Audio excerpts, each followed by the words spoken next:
Inilah suasana detik-detik saat api membakar 2 unit rumah di pemukiman padat penduduk di Jalan Moa-Moa Raya Lorong 10, Kelurahan Kecamatan Tamalate, Kota Makassar. Besarnya api membuat warga sekitar lokasi menjadi panik berlarian hingga menyelamatkan kendaraan mereka yang terparkir di sekitar lokasi.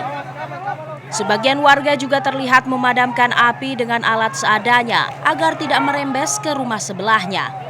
Petugas damkar dari Pemkot Kota Makassar kesulitan menuju titik api lantaran sempitnya lorong. Petugas damkar pun terpaksa menarik selang hingga puluhan meter agar bisa memadamkan api yang membakar rumah.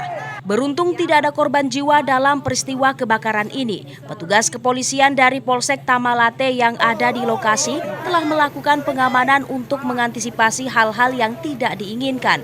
Untuk selanjutnya dilakukan penyelidikan dan mengetahui penyebab pasti kebakaran tersebut. Ilham Syam, Fajar TV dan Fajar Radio melaporkan.